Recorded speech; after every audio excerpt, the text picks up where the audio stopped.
Kejaksaan Tinggi Papua kembali menyita uang tunai senilai 1,1 miliar rupiah sebagai barang bukti korupsi pada penyelenggaraan Pekan Olahraga Nasional PON ke-20 di Papua tahun 2021 lalu. Uang tersebut disita Kejati Papua dari salah satu vendor PT Samuan Rumah Kreasi yang merupakan pengawas penyiaran host broadcast production yang bekerja sama dengan Panitia Besar PON ke-20 Papua. Dalam pernyataan pers di Jayapura Kamis 3 Juli, Asisten Pidana Khusus Kejaksaan Tinggi Papua, Nixon Mahuse mengatakan penyitaan barang bukti uang tunai tersebut hasil pinjaman pembayaran dari Bendahara Umum Panitia Besar PON Papua. Dalam kasus PON, Kejati Papua telah berhasil menyita keseluruhan uang tunai sebesar 23,430 miliar rupiah melalui pengungkapan kasus korupsi tersebut. Ya, pada hari ini kita telah lakukan penyitaan ya, seperti yang kita lihat di depan, uang sebesar 1.100.000.000 rupiah. Uang ini adalah dari salah satu vendor broadcasting pengawas.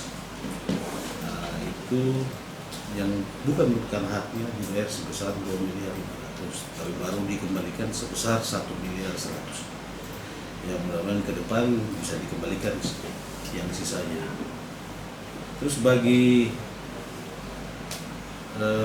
saksi-saksi yang juga telah dilakukan pemeriksaan ya, yang tidak dapat saya sebutkan namanya, untuk sesegera mungkin mengembalikan kerugian keuangan negara yang bukan merupakan haknya. Dan juga ada Pak Kasipenkum, kami menyampaikan kepada masyarakat bahwa kami tetap Kejaksaan Tinggi Papua tetap mendalami perkara-perkara PON Part 2, dan kita tidak akan tebang pilih perkara PON, kita tetap tajam ke atas dan humanis ke bawah ya. Kita tidak pernah tebang pilih siapapun dia yang terlibat dalam perkara PON ini, kita pasti akan tindak tegas. Jadi itu yang dapat saya sampaikan. Oh, 3,8 miliar yang broadcasting pengawasan ya.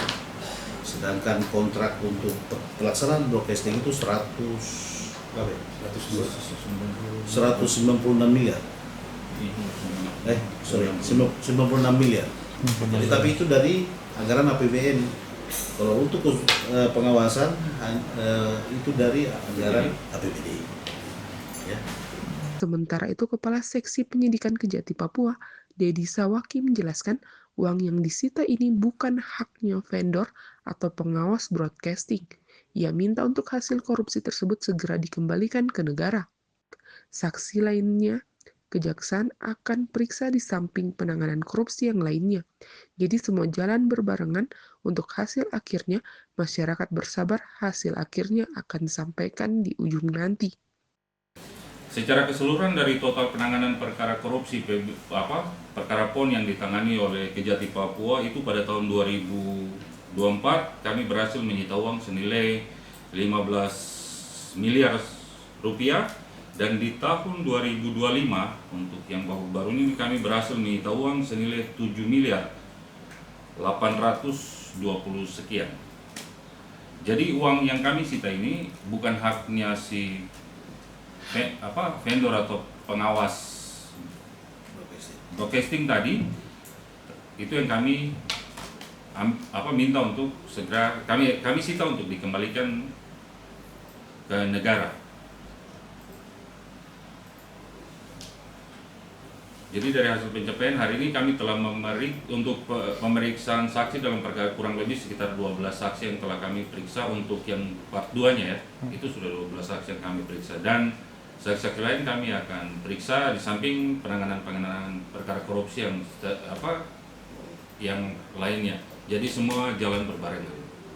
Untuk hasil akhirnya diharapkan masyarakat juga bersabar, ini pasti akan sampai di ujung untuk penanganan perkara babak keduanya. Nixon menambahkan dalam kasus dugaan korupsi Pekan Olahraga Nasional Part 2 tahun 2025, Kejati Papua telah memeriksa 12 saksi. Uang tunai hasil sitaan tersebut diserahkan kepada Bank BNI Jayapura untuk disimpan sebagai barang bukti. Kejaksaan Tinggi Papua sebelumnya juga telah menetapkan 4 orang sebagai tersangka penyalahgunaan dana PON ke-20 Part 1 tahun 2024 berinisial TR, RD, dan RL, dan FP.